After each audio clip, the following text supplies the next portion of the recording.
Hello, children. I'm going to put my mask down, but you did notice that I was wearing it, just like you should be wearing yours right now.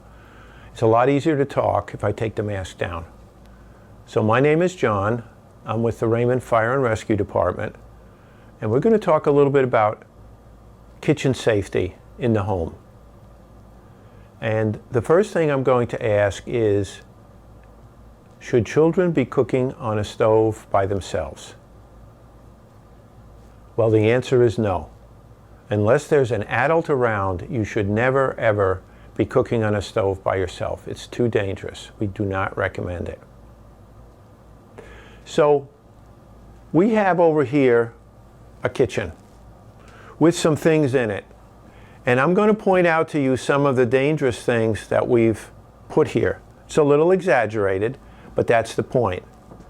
Speaking of points, we have a kitchen knife standing out like this so that I could go by and get hurt, or the knife could fall down and drop on my feet.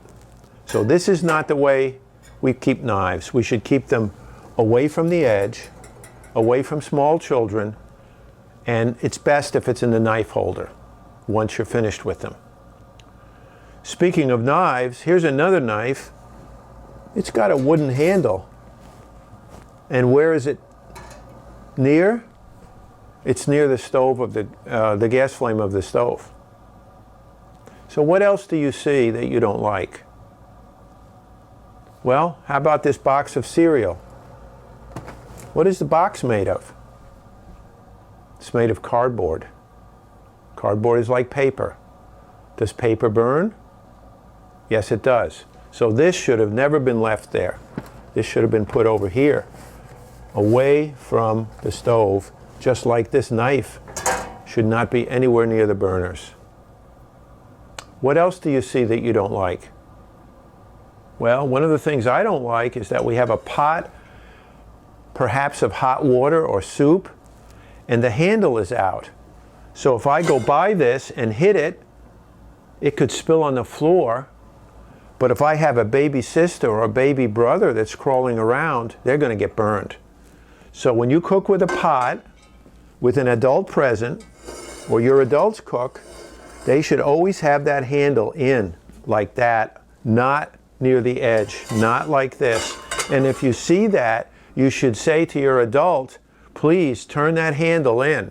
Let them do that, not you, because you don't want to get burned. Okay, what else do we see here? Well, this is pretty obvious, isn't it? It's a paper towel or a napkin. It's made of paper. It can burn. And it was sitting right by the flames. So that should not be. We want to keep a clean kitchen. What else do we have? We have a mitt that we use, and this is a good thing by itself to make sure that if we pick up a pot or something hot, we don't get burned. That's the good part of a mitt. But when we're finished with the mitt, do we put it on the stove where the flame is or the electric coils are? No, very bad. So we want to put the mitt over there. There's one thing left. Is this a pot? Is it made of metal? No. It's plastic. And it can burn. So you don't want to have plastic on a stove because this will melt and burn. So that was not a good idea. By the way, while we're talking about pots, metal pots or aluminum foil, can we use these in the microwave? No. Cannot use metal pots or aluminum foil in the microwave. So there is one good thing about this kitchen. Does anybody notice what that is? It's this fire extinguisher. It's a good idea to have a fire extinguisher in your kitchen. Now, because we're a fire department, we have a pretty big one. You don't need one as big as that. But it's close by and we can see it. It's not hidden away in a closet. And if a fire starts, an adult can use that to put out the fire. But what if a fire does start in the kitchen on the stove? What do you do as a child? The only thing that you need to remember is to get out. Don't try to turn the stove off. Don't try to use the fire extinguisher. If there's an adult around, tell them that there's a fire, but get out. That's the most important thing, is just to get out and go to your meeting place, and then somebody needs to dial 911. We don't want you to attempt to try to put the fire out. When you're an adult, you can try that. Okay, so that covers kitchen safety. The next portion of this video, we're going to talk about what happens when you're sleeping at night and a fire starts. Okay, children, now we're going to talk about what to do if you're sleeping at night and the smoke alarm goes off. So as you can see, Chris is sleeping on the bed, but he hears the smoke alarm go off. He gets down, he rolls onto the floor, and he starts crawling over to the door. Chris is going to go over to the door, and the first thing he's going to do is he's going to see if it's hot. Now see, he's using the back of his hand because the back of your hand is more sensitive. He feels the door to see if it's hot. Now let's pretend it's not hot. So he's going to open the door very carefully and look outside. Okay, there's no smoke or fire outside in this case, so then he's going to open the door all the way, and very carefully he's going to crawl out, staying on his hands and knees, to the front or the back door of the house, and he's going to get out of the house and get outside. So now let's pretend that the door in fact is hot when Chris feels it.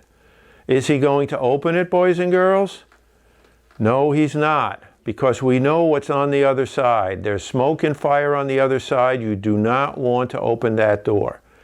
So what Chris is going to do is he's going to crawl over to the other side of his room where he's got a window, and he's going to go over to that window. Okay, children, so at this point the door was hot and Chris went to the window. Now we have to talk about what you do. If you live on the first or ground floor, you can open your window and you can probably get out and get down on the ground because it's not a very high jump. And that's fine. If you're not comfortable doing that, don't worry.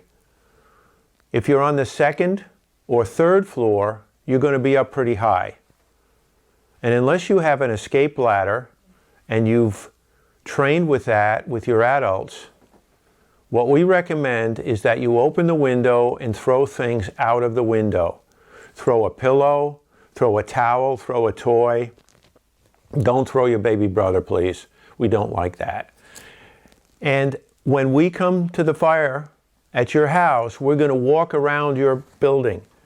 We're going to walk around and we're going to see those pillows and toys and towels. And then we're going to look up and we're going to see in the window, you're going to be there and you're going to be saying, help, help, help. And we're going to get a ladder and we're going to get you out. If you're on the first floor, ground floor, as I said, and you don't want to get out the window, then just do the same thing. Throw something out the window and just wait for the fire department to come and get you out. Really important is you have to know how to open the screen. So tonight when you go home, you talk to your adults and say, please show me how to open the screen in my bedroom window so that I can throw things out, or if I'm on the ground floor, I can get out. Now there's a couple of other things that we have to talk about. Once you get outside the house, and we want you to get outside the house, you have to go to your meeting place. We've talked about this in the past. The meeting place is a place where everybody in your family meets, and everybody needs to know where that is. It might be the mailbox, it might be a telephone pole, it might be a swing set, it might be a big rock or a big tree, we don't care.